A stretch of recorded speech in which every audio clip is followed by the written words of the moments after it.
Assalamualaikum warahmatullahi wabarakatuh. Waalaikumsalam, Prof. Jumpa kembali dengan channel khusus kesehatan Ngobrol Sehat bersama Profesor Del Fitri Munir. Pada episode kali ini kita akan membahas mengenai salah satu topik yang hampir semua mengenai orang semua umur, mulai dari anak-anak sampai orang tua, yaitu mengenai masalah gigi. Ya. Topik yang pertama kita bahas yaitu mengenai gigi berlubang. Alhamdulillah sudah hadir bersama kita Prof. Tri, pakarnya ini ya mengenai gigi berlubang. Kita akan berbincang sama beliau. Baik, sahabat sehat sekalian, ya, kita mulai saja ya perbincangan ini. Prof. Tri, sehat-sehat ya, Prof. Alhamdulillah, Prof. Oke. Jadi gigi berlubang ini kan memang mulai dari anak-anak sampai orang tua ada. Walaupun kadang-kadang munculnya sangat individual ya.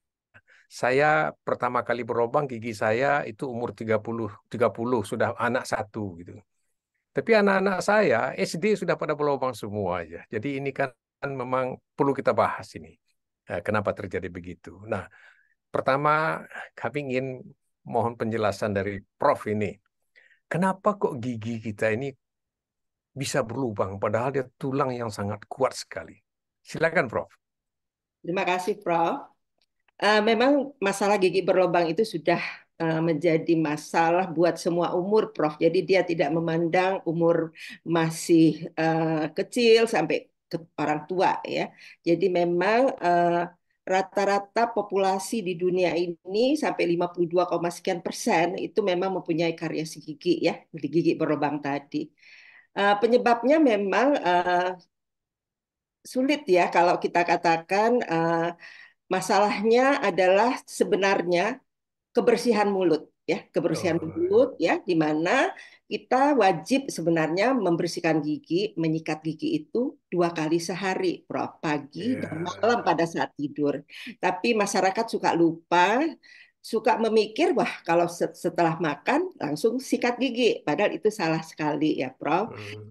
Jadi seharusnya pada waktu setelah makan ditunggu dulu sampai keasaman mulut itu stabil, balik lagi ke normal, baru boleh sikat gigi. Dan kita nggak boleh Oke. terus makan terus sehingga keasaman mulut itu bisa anjlok gitu loh, Prof. Iya, Itulah iya. menyebabkan kejadian mineralisasi gigi itu keluar. Itu yang kita sebut dengan demineralisasi.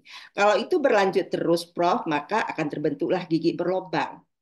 Nah, gigi berlubang itu, ya, kalau tidak dirawat dari masih di email bisa mencapai dentin, malah bisa sampai ke jaringan pulpa yang lebih dalam yang penuh saraf yang bikin sakit gigi, sampai ke Hmm, jaringan pendukungnya, jaringan hmm. periradikulernya. Nah, jadi selain daripada kebersihan mulut, menyikat gigi Ya. adalah pola diet, Prof. Jadi pola diet Oke. itu adalah kita coba mengusahakan tidak banyak makan karbohidrat yang mengandung gula, ya. Hmm. Jadi sebenarnya gula-gula itu, jadi sebenarnya gini, Prof, kalau kita makan masalah misalnya gula terus itu memang akan mengakibatkan, jadi karbohidrat itu akan melekat, ya, ke permukaan gigi yang akan membentuk kalau kita katakan biofilm yang penuh dengan bakteri yang akan membuat lubang di gigi itu. Hmm. Nah, itu, Prof, yang masalahnya. Baik. Eh, tapi juga ada juga ini masalah, ya, Prof, mungkin Ya. berhubungan dengan bidang Prof sendiri, ya. Oh Jadi ya.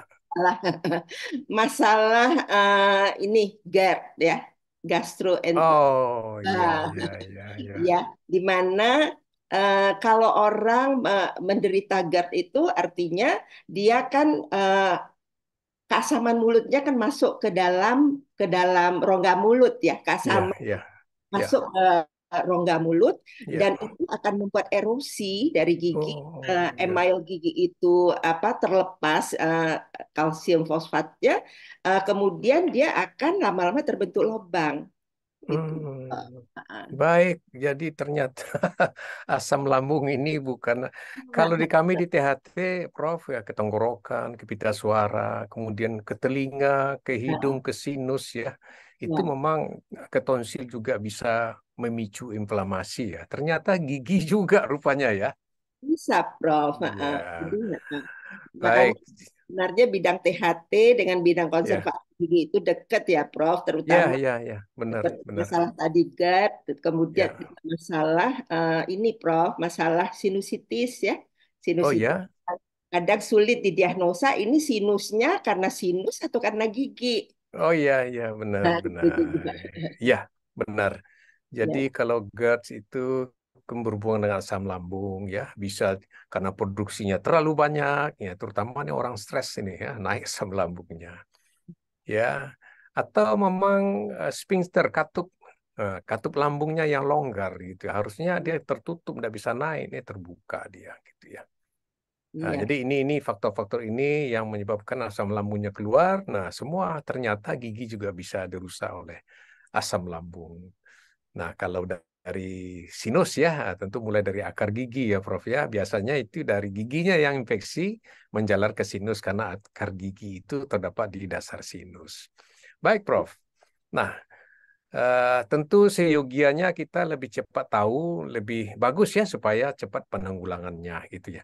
Bagaimana ya. gejala-gejalanya dari gigi yang berlubang nih, Prof? Gejalanya biasanya, Prof, itu diawali dengan gigi yang sensitif, jadi Hmm, hipersensitif ya. Kalau minum panas, dingin, ngilu sekali ya.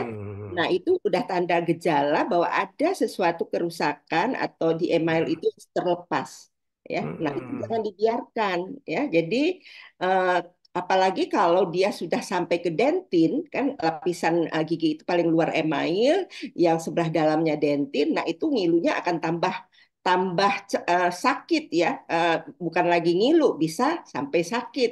Misalnya sakit tajam gitu, Prof. Karena di dalam dentin itu ada lubang-lubang yang disebut tubulus dentin. Jadi di dalam tubulus hmm, dentin itu ada cairan yang akan bergerak terus ya, bergerak terus yang akan mengaktifasi semua saraf yang ada di dentin. Jadi kita bisa merasakan dari ngilu yang sangat sampai rasa sakit yang tajam itu, Prof. Jadi kalaupun dia misalnya katakan gini, Prof, kalau gigi itu sudah berlobang sampai dalam sekali kena jaringan pulpanya, ya.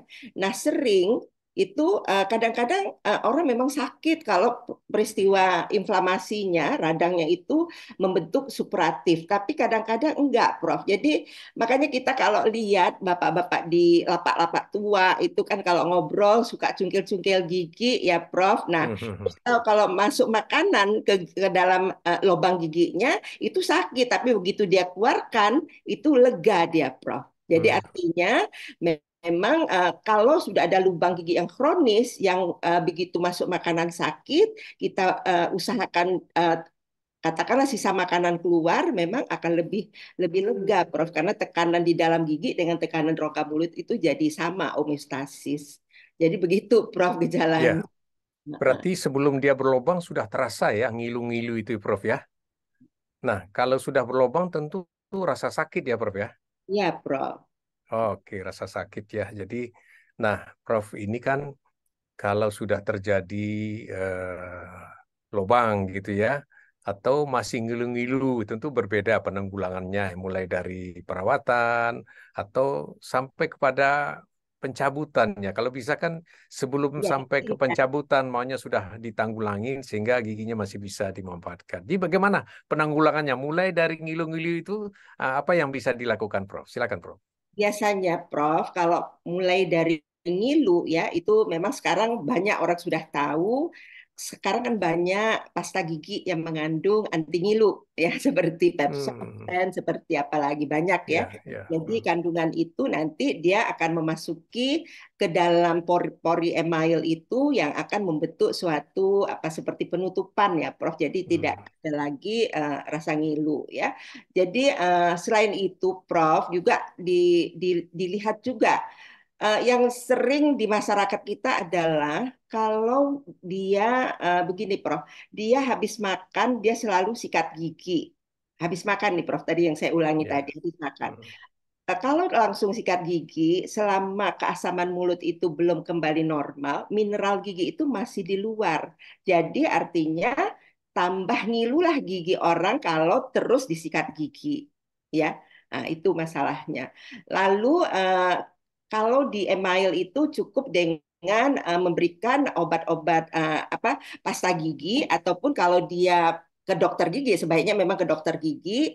Biasanya dokter gigi akan memberikan ada pengolesan yang kita sebut dengan untuk preventif karies ya, seperti fluor, seperti CPP ACP, itu yang dioleskan ke gigi pasien biasanya. Nah, kalau udah sampai dentin, Prof, itu nggak ada cerita lain, itu harus ditambal, Hmm. direstorasi. Ya. Heeh. Ditambal dengan bahan tambalan yang sekarang kan sudah sama dengan warna giginya, ya, yang Hmm. semua restorasi adhesif itu sewarna dengan gigi. Nah, itu Hmm. memang patutlah dia ke dokter gigi untuk dilakukan restorasi atau penambalan itu, Prof. Jadi kalau dia sudah sampai berdenyut sangat yang memerlukan perawatan perawatan jaringan pulpa yang terinfeksi atau periradikular jaringan pendukung terinfeksi, itu nggak ada jalan lain, memang harus dilakukan perawatan saraf atau perawatan endodonti. Ya, jadi sekarang masyarakat juga sudah tahu, Prof, bahwa gigi itu tidak boleh dicabut. Ya, itu mereka Hmm. selalu terbelah pun giginya kadang-kadang datang ke kita itu minta di apa di apa Dipertahankan. dipertahankan gitu loh, Prof. Nah, itu memang udah pekerjaan-pekerjaan orang-orang konservasi spesialis ya, Prof. Jadi kalau gigi Ya. retak, gigi patah itu sudah bisa dilakukan perawatan dengan pengembangan bahan sekarang. Iya. Lalu kan eh, lubang ini kalau sudah hebat sekali ya, tentu tadi perawatan saraf. Sebetulnya perawatan saraf itu bagaimana dan apa tujuannya, Prof ya? Perawatan saraf itu sebenarnya, Prof, itu yang disebut perawatan endodontik adalah untuk mengembalikan fungsi gigi itu kembali normal. Jadi sekarang, Prof, perawatan saraf itu sudah mengalami pengembangan.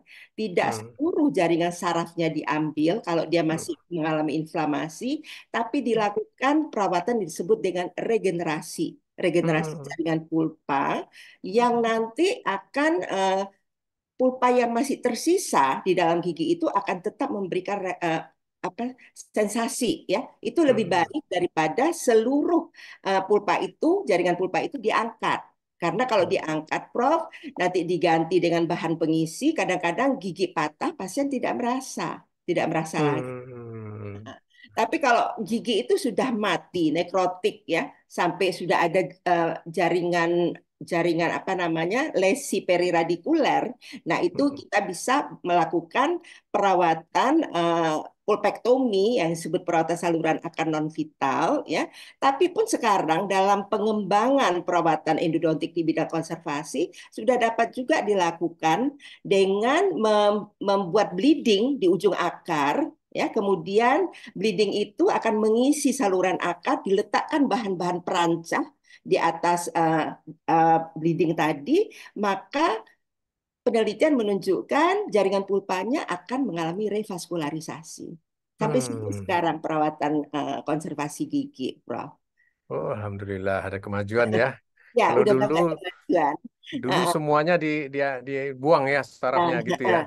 Dan Oh. alhamdulillah Prof, kita juga di bidang konservasi gigi di USU ya sudah mengembangkan semua unggulan itu, Prof. Dan Hmm. sudah bisa gigi yang seharusnya dicabut sudah bisa dilakukan perawatan regenerasi. Iya, iya, Baik iya. regenerasi struktur jaringan keras, baik struktur jaringan pulpa dan periradikuler. Ya, berarti memang sebisa mungkin sarafnya yang masih bisa kita pertahankan ya. Tetapi kalau memang sudah sarafnya sudah terinfeksi, inflamasi berat, mungkin itu yang harus dibuang ya, Prof ya. Ya, ya. Baik, Prof. Lalu kapan sih gitu ya? Kan tadi memang kita menghindarkan bagaimana gigi ini dicabut ya gitu ya. Dipertahankan ya, walaupun tinggal separuh gitu ya. Nah, dengan kemajuan teknologi, dengan riset ini, kapan apa indikasinya gigi itu bisa apa dicabut ya itu Prof. Oh, kalau gigi itu memang harus dicabut, itu memang kita lihat kerusakan dari akar giginya. Bisa Hmm, hmm, dipertahankan lagi apa tidak. hmm, hmm, Lalu hal lain adalah kerusakan mahkota gigi. Masih bisa hmm, direstorasi apa tidak. hmm, Jadi hmm, kalaupun dicabut, sekarang kan pengembangan di bidang kedokteran gigi dengan bagian prostodonsia, yaitu bidang untuk rehabilitasi membuat gigi palsu, itu sudah bisa dilakukan pemasangan gigi palsu cekat. Jadi nggak usah dibuka-buka kalau gigi yang hilang itu masih satu, Prof. Atau dipasang hmm. implan. Sekarang kan perkembangannya udah pasang implan di gigi. Iya, iya, iya, iya. Memang kalau tidak bisa dipertahankan lagi, Nah, terpaksa dicabut dan kemajuan teknologi sudah ada implan ya, Prof ya. iya, Prof. Jadi Yang memang penting diketahui masyarakat bahwa kalau satu ya. gigi dicabut, ya, itu akan ada lagi gigi yang dicabut, itu akan merusak sistem mastikasi daripada Hmm, mulut ya, kita, ya, ya. Jadi akan sulit ya nanti kerusakan TMG, ya, tempurung sendi rahangnya, Prof. Dan ya, ya, ya. Jadi memang siogianya dipertahankan atau kalau perlu dicabut dan diganti ya, Prof ya, supaya fungsinya tetap seperti biasa, tentu dengan implan atau gigi palsu ya, Prof ya. ya, ya, Ya. Baik, Prof. Terakhir ini kan bagaimana supaya gigi ini tidak berlubang. Apa tip-tip terakhir ya? Bagaimana mencegah ya? Paling tidak menunda lah gigi berlubang itu, terutama pada anak-anak jenis makanan atau apa saja, Prof. Silakan, Prof. ya. Tip terakhir untuk mencegah. Triknya ya Prof apa ya memang untuk anak-anak terutama kita kan nggak bisa memisahkan anak-anak dengan coklat ya apalagi Mhm. orang dewasa juga ya tapi yang penting adalah mengajarkan mulai dari anak-anak itu bagaimana dia menjaga kebersihan mulut terutama pada saat waktu dia tidur malam. Mhm. Nah, jadi habis dia sikat gigi malam dia langsung tidur tidak lagi makan itu terutama Iya, ya kemudian iya, ya kalau kalau kita ya sedapat mungkin pola diet kita itulah Prof diatur ya. Jadi banyak makan buah ya. Jadi yang di antara waktu makan siang dengan sampai sore itu apa yang bisa kita lakukan? Mungkin kita konsumsi buah ya sehingga self cleansing daripada saliva atau air liur kita itu lebih berjalan ya Prof ya. Mhm. Tetap buah yang dianjurkan ya, Prof ya. Buah. Anak-anak sekarang ini yang susah buah ini. Ya. Ya, tapi kalau saya, Prof, ya dengan cucu saya selalu, ya nggak apa-apa, kamu boleh makan ini, tapi malam itu harus sikat gigi.